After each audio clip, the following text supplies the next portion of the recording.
안녕하십니까. 요즘 뉴스를 통해서 많이 소식을 접하고 있는 사물인터넷.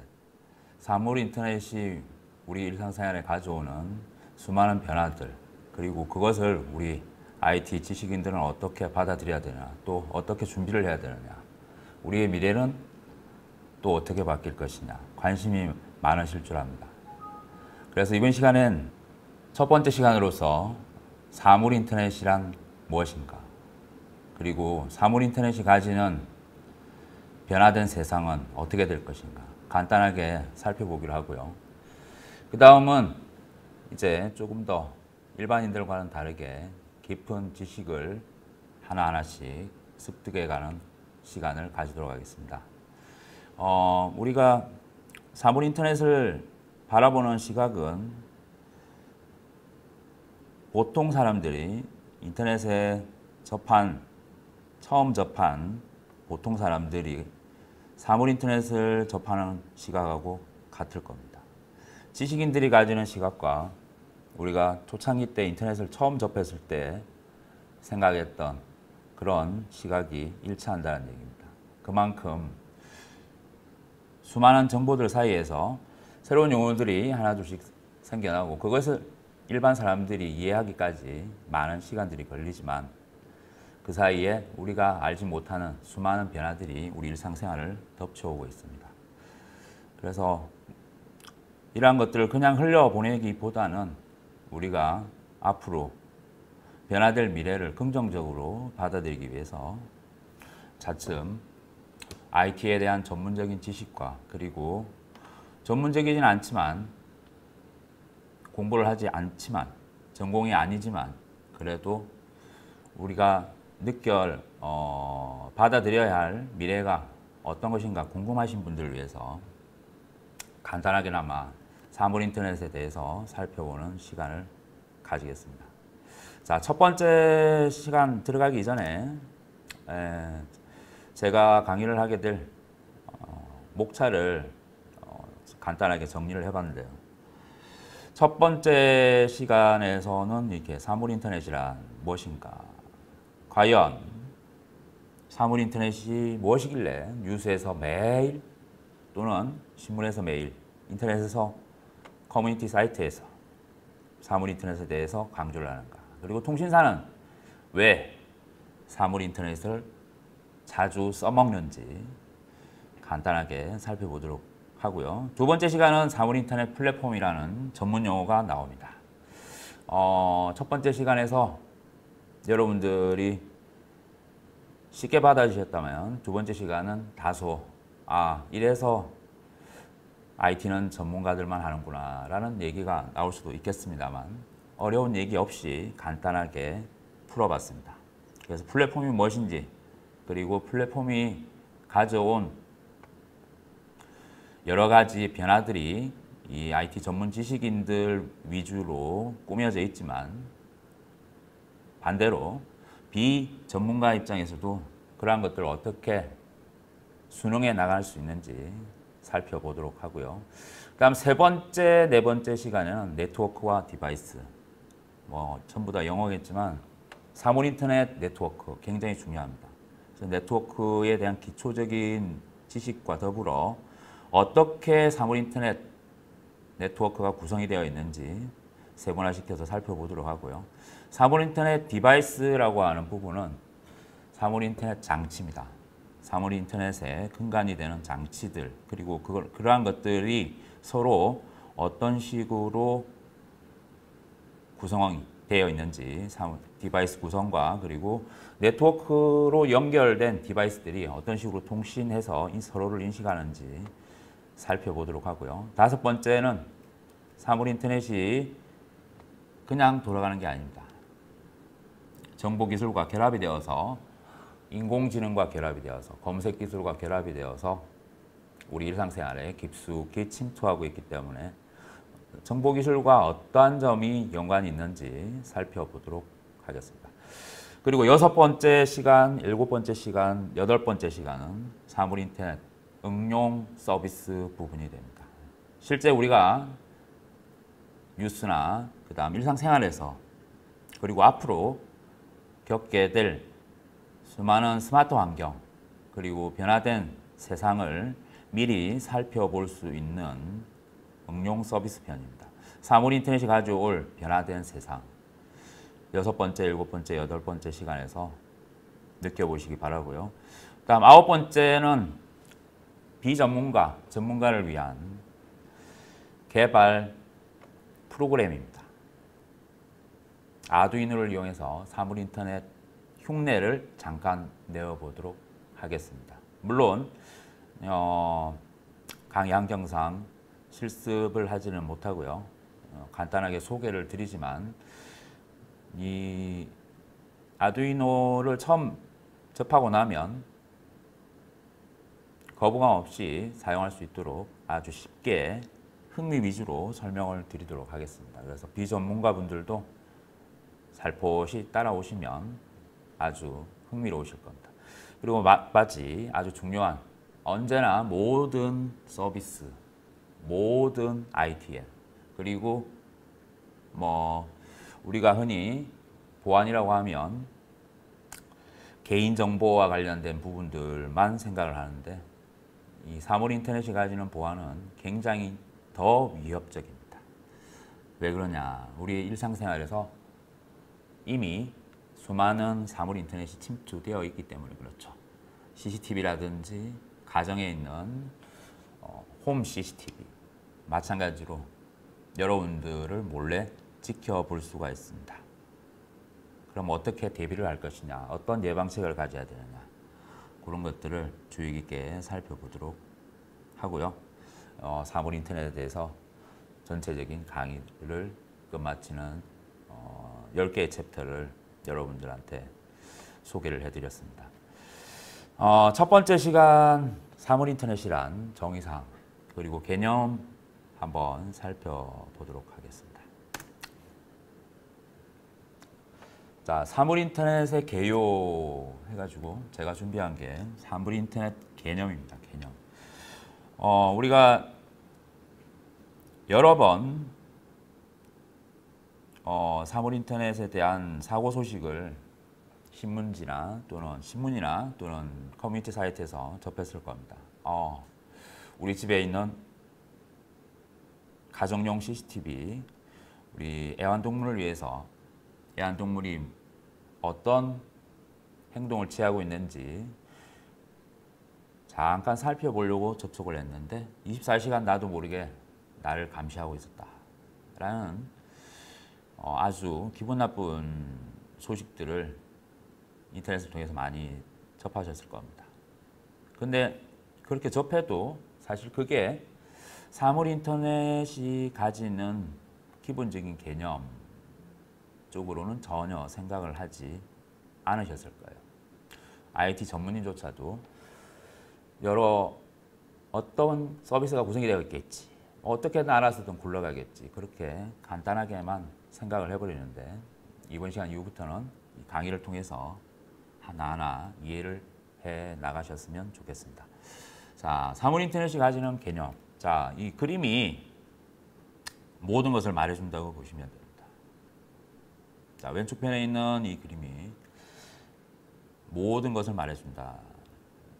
우리가 이 그림은 인터넷에서 검색을 하시면 흔히 볼 수 있는 그림입니다. 그리고 가급적이면 저는 이 강의 자료를 준비를 할 때 그림이 우리가 흔히 언제 어디에선가 본 적이 있는 듯한 익숙한 이미지를 사용하려고 애를 씁니다. 그래야 지루하지 않거든요.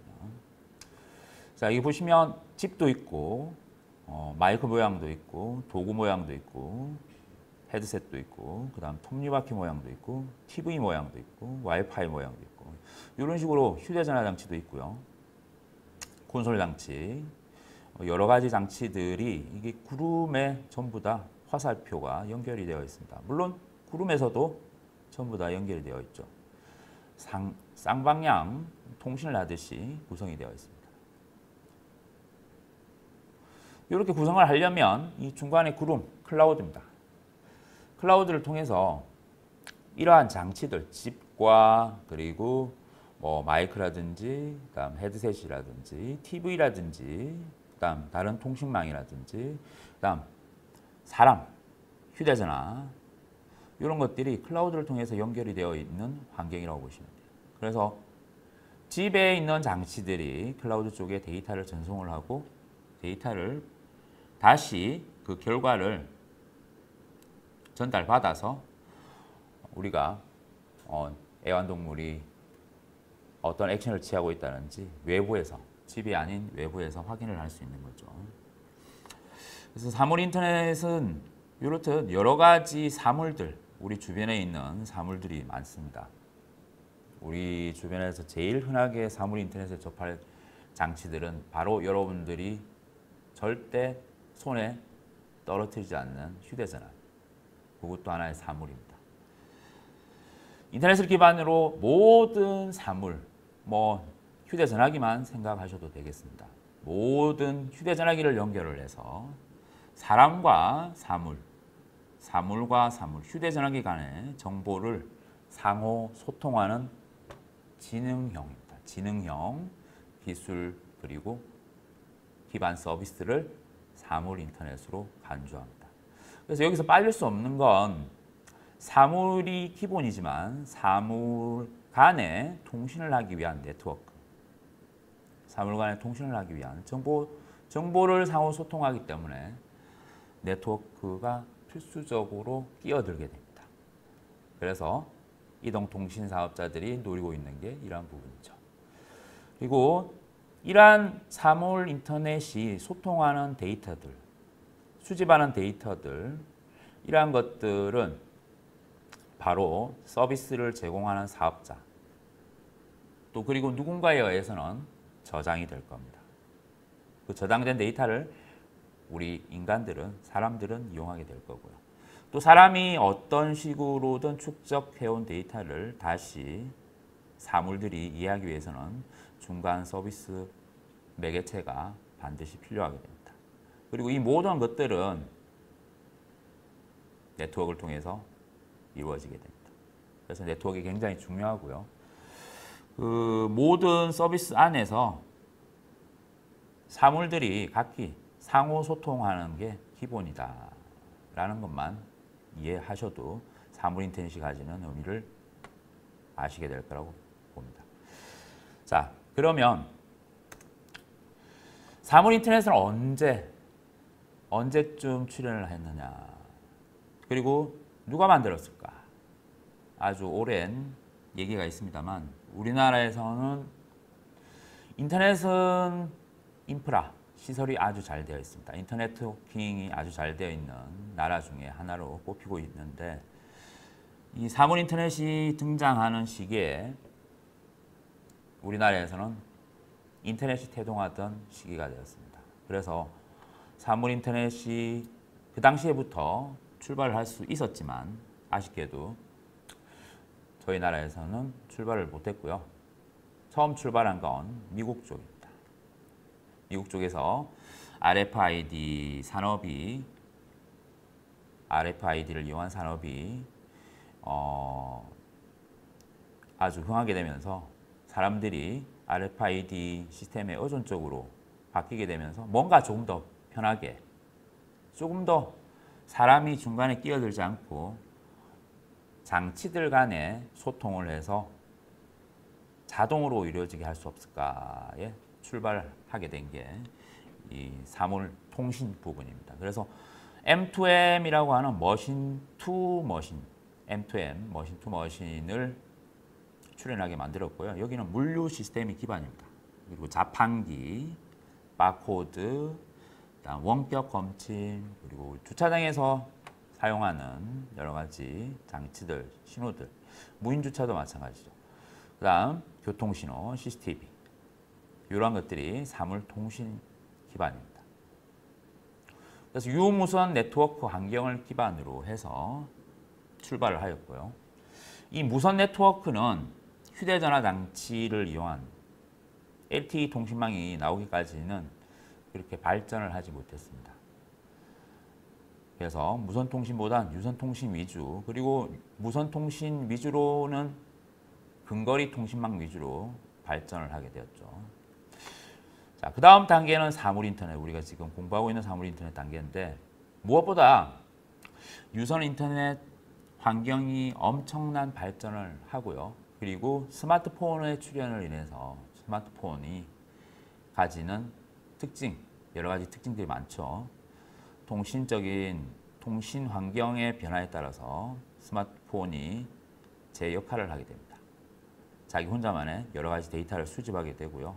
그러한 수집된 데이터를 또 특정한 저장소, 클라우드 저장소라고 하는 원격지 저장소, 그리고 휴대전화기 자체의 저장소에 저장을 하게 되면서 또 다른 세상이 열리게 됩니다.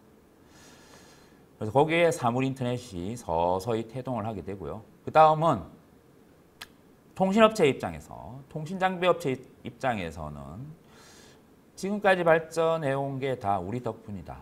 우리 때문에 발전을 했는데 우리는 왜 여기서 찬밥이 되어야 되느냐 쪽으로 신경을 쓰게 됐습니다. 그래서 여기에 어떤 표준화된 네트워크 환경을 만들어보자 라고 해서 통신업체 위주로 표준을 만들어 놓은 게 이 만물 인터넷 용어예요. 그래서 여기 영어로 되어 있는 용어들이 생소하겠지만 M2M이라고 하는 용어는 머신 투 머신, IoT라고 하는 건 인터넷 오브 띵, 그리고 IOE라고 하는 용어는 인터넷 오브 에브리띵입니다. 그래서 만물 인터넷이라는 용어가 통신업체를 위주로 해서 필두로 해서 출현을 하게 됩니다만 요즘은 사물 인터넷의 전부 통합이 된 용어로서 하나의 극지적인 단어로만 쓰이게 됩니다. 그래서 우리가 그냥 사물 인터넷이라고 하면 만물 인터넷이라고 범위를 포함을 시켜도 상관이 없다라는 얘기죠. 그래서 이런 서비스들이 네트워크 서비스라든지 그다음 장치를 제조하는 서비스, 그리고 칩도 소형화되고요. 가격도 더 떨어지고 있죠. 점점 더. 그래서 이런 환경들이 변하면서 우리가 일상생활에서 사물들이 서서히 이제 장치들이죠. 장치들이 자기들끼리 소통을 하기 시작을 합니다. 근데 아직까진 사람이 아니기 때문에 스스로 작동하지 못하죠. 그래서 지능정보기술이라고 하는 인공지능이 같이 이 분야에 뛰어들면서 서서히 자동화의 길을 걷게 됩니다. 그래서 지금 우리는 어디쯤 와 있을까라는 건 지금 이제 모바일, 피플, PC 이 단계에 지금 와 있고요. 앞으로는 이제 인공지능이 여기에 추가가 되면 얘들끼리, 사물끼리 자기들끼리 통신을 하게 될 겁니다. 알아서 통신을 하게 되고 자기들만의 언어가 또 생길 수도 있겠죠. 그래서 그 시대가 오면 사람들은 굉장히 편해지겠지만 또 다른 한편으로 실직하는 사람도 많지 않을까라는 불안감도 없지 않아 있습니다. 자, 우리는 뭐 당장 겪을 문제는 아니기 때문에 지금부터 너무 걱정하지 마시고요. 자, 그 다음 통신 환경이 변화되었다. 그리고 서비스 환경이 변화되었다라고 하는 걸 조금 더 구체적으로 훑어보면 통신 환경은 근거리 그리고 이동통신망이죠. 이동통신. 2G, 3G라고 했던 이동통신망을 떠올리시면 될 겁니다. 근거리 통신망은 뭐냐? 근거리 통신망은 여러분들이 집에서 PC 간의 연결 또는 회사, 사무실에서 사용하는 동료들 간의 네트워크 연결을 얘기하는 거고요. 그다음 요 근처 뭐 여러분들 카페나 이런 데 가면 와이파이가 제공이 되고 있죠. 거기서 사용하는 와이파이 형태도 근거리 기반입니다. 해당하는 카페 근처에 가지 않으면 신호를 받지 못하죠. 그래서 근거리 그리고 이동통신망 중심으로 이루어졌던 통신 네트워크가 인터네트워킹, 상당히 복잡한 구조를 띠게 되어 있죠. 나 혼자만의 또는 부분적인 통신이 아닌 인터넷 네트워크에 연결이 되면 누구와도 통신을 할 수 있게 되는 인터넷 중심으로 변화가 되었습니다. 그리고 장치들, 디바이스도 센서, 그리고 기타 장치들, 센서를 지원하는 기타 장치들이 정보 수집에만 집착했던 반면에 리액션이 나오기 시작합니다. 우리가 방송에서 리액션 잘해야 된다고 하죠. 이 리액션이 나오기 시작하는 게 액추에이터입니다. 액추에이터. 그래서 센서가 데이터를 수집만 하는 게 아니고 리액션, 어떤 조치를 취할 수 있는 장치까지 결합이 되어서 우리 생활 속에 침투하고 있다는 거죠. 아주 쉬운 예로 들면 이 액추에이터 역할을 하는 게 아주 쉬운 예로 들면 여러분들이 어떤 골목길을 가는데 아주 어둡습니다. 그런데 여기는 왜 가로등이 없지라고 생각이 드는 순간 자동으로 가로등이 켜진다든지, 그리고 공중 화장실 같은 데 가면 손을 갖다 대면 말릴 수 있는 건조기가 있죠. 그런 것도 역시 액추에이터가 반응을 해서 센서가 데이터를 수집하고 액추에이터가 반응을 해서 여러분들의 손 물기를 말려주게 되는 겁니다. 그래서 이러한 변화점들 자체는 자기들끼리만 이루어지지 않고요. 이 서비스를 제공하는 플랫폼이 반드시 존재해야 우리 일상생활에서 우리가 흔히 편한 세상이 왔구나 하고 느낄 수가 있게 됩니다. 근데 여기 밑에 보시면 이제 규모는 소량극지적, 그리고 수백억 이상의 사물들로 발전이 되는데 요 밑에 RFID, 그리고 USN, M2M, 요건 또 당체 무슨 얘기냐 나중에 디바이스와 네트워크 시간에 살펴보도록 하겠습니다. 여기 US는 유비쿼터스 네트워크입니다. 유비쿼터스 네트워크. 그리고 M2M은 아까 언급했죠. 머신 투 머신입니다. 기계 대 기계, 장치 대 장치를 M2M이라고 합니다. 자, 사물 인터넷을 구현하기 위한 기술적인 요소는 그냥 살펴봅시다. 그냥 뭐가 필요할까? 사물 인터넷을 만들기 위해서 또는 서비스를 제공하기 위해서는 어떤 것들이 연관되어지냐? 센싱 기술입니다. 말 그대로 정보를 최대한 정확하게 빠르게 수집할 수 있는 센싱. 그래서 사물들 간에 또는 주위 환경, 예를 들면 온도 같은 경우도 그렇습니다. 온도, 우리가 흔히 집에 갔을 때 오늘은 너무 더워서 에어컨을 켜야지라고 생각이 드는 순간 에어컨이 저절로 켜지면 아주 좋겠죠. 그런 정보는 센서가 인간이 이 정도 온도에는 더위를 많이 느끼더라 해서 자동으로 에어컨을 켜주면 됩니다. 거기서 기초가 되는 게 이러한 정보 수집이죠. 이 센싱 기술이 아주 중요하고요. 그 다음 이 센싱 기술이 유지되는 것 자체는 그렇게 어렵지 않습니다만 수집되는 데이터를 어디엔가는 저장을 해야 됩니다. 그래서 네트워크를 통해서 정보 전달이 이루어지고요. 그리고 저장이 되는 저장 장치가 클라우드를 통해서 제공이 되고 있죠. 그 다음 서비스 인터페이스라고 합니다.